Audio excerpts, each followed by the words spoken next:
Principal, Madame la députée de Montarville. Oui, Monsieur le Président, rappelez-vous, après le budget en novembre dernier, la ministre de l'Éducation refusait de donner l'heure juste aux Québécois et aux Québécoises sur une possible augmentation de la taxe scolaire. Elle essayait même de nous faire croire que les commissions scolaires allaient couper dans leurs dépenses plutôt que d'augmenter les taxes scolaires. Eh bien, hier, le chat est sorti du sac quand la ministre a enfin confirmé que les commissions scolaires vont augmenter la taxe scolaire pour équilibrer le budget.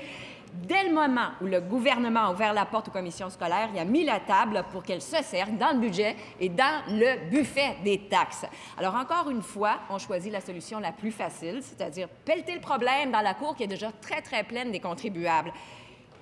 Il n'est pas trop tard pour que ça change si la ministre exige que les commissions scolaires fassent un vrai ménage dans leurs dépenses. Alors, Monsieur le Président, est-ce que la ministre aura le courage d'affronter les commissions scolaires pour qu'elles coupent dans leur structure plutôt que de refiler la taxe scolaire aux contribuables? Madame la ministre de l'Éducation.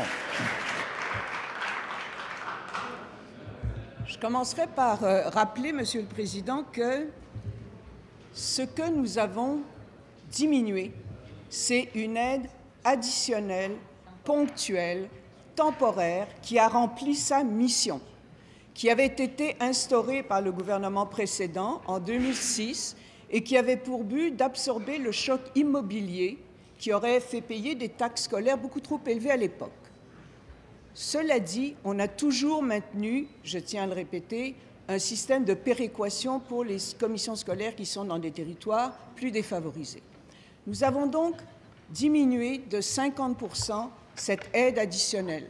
Ça correspond à une diminution de 2% pour les commissions scolaires de leur budget, exactement comme l'effort qui est demandé à l'ensemble du Québec. C'est à peu près le même ordre de grandeur de diminution. Ce que nous avons dit ensuite, c'est que les commissions scolaires auxquels nous croyons, contrairement à ma collègue de la CAQ, sont un gouvernement régional, responsable, constitué d'élus. Il leur appartient de prendre les décisions quant à la manière dont ils vont gérer cette diminution de l'aide additionnelle. Première complémentaire, Madame la députée de Montarville. Oui, Monsieur le Président, vous voyez que Madame la ministre a de la difficulté à dire le mot augmentation des taxes scolaires. Pourtant, c'est la réalité. Selon une évaluation faite par le journal La Presse à la commission scolaire de la Seigneurie des Mille-Îles à Blainville, le propriétaire d'une maison de 275 000 va voir son compte de taxes grimper d'au moins 140 $ l'an prochain. Et sur 3 ans, au total, ce sera une augmentation de 50 % de son compte de taxes scolaires. C'est énorme. Alors, c'est le bar ouvert pour les commissions scolaires en ce moment. Est-ce que la ministre est consciente qu'elle vient de faire très, très mal aux contribuables? Madame la ministre de l'Éducation. Je vais répéter, Monsieur le Président, que les commissions scolaires sont un gouvernement autonome, constitué d'élus. On a décidé de diminuer une aide temporaire qui, par sa nature même, devait prendre fin, et ça renvoie les commissions scolaires à leurs responsabilités. Devant cette diminution, elles peuvent, et je crois que plusieurs sont vraiment en train d'envisager cela, diminuer leurs dépenses, regrouper des services, voir comment elles peuvent se concerter avec d'autres pour être capables de mieux gérer les fonds qui leur sont alloués. Elles ont la responsabilité de faire des choix. Il n'y a rien dans ce que j'ai dit qui leur dicte leur conduite. Je les renvoie tout simplement à leurs responsabilités.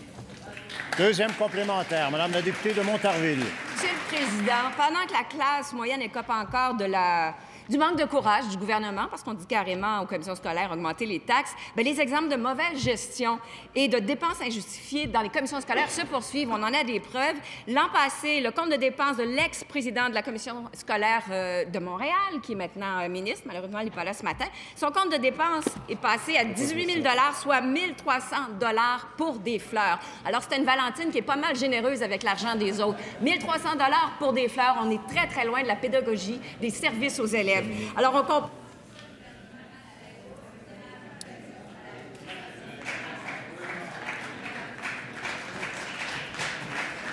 Réponse? Je peux répondre? Monsieur le leader du gouvernement. Je veux seulement souligner, rappeler à la députée qu'on ne peut pas faire référence, parce que les raisons pour lesquelles... Ce que je voulais dire, c'est que... Non, c'est pas compliqué. Est-ce que Ce que le leader du gouvernement m'indique, et il a tout à fait raison, c'est que Madame, dans sa question, mentionnait l'absence d'une de nos membres ici, et ça, évidemment, ça va à l'encontre de notre règlement. Madame la ministre de l'Éducation. Monsieur le Président, je suis la première à souhaiter que les commissions scolaires gèrent les budgets que nous leur octroyons avec rigueur. Je pense simplement que ce sont des instances qui ont les capacités, les talents, les moyens d'aller vers la rigueur. Et je crois également que ce sont des gouvernements qui doivent assumer leurs responsabilités d'élus. Dans le cas qui nous occupe, devant cet effort d'environ 2% de diminution de leurs dépenses que nous leur demandons, j'ai la conviction que les commissions scolaires sont capables, chacune de façon différente en fonction des besoins de leur milieu, d'arriver à l'objectif. Et je pense qu'il s'agit simplement de notre côté de les accompagner, de les aider à faire cela, mais de bien respecter leur pouvoir. Bravo, Marie.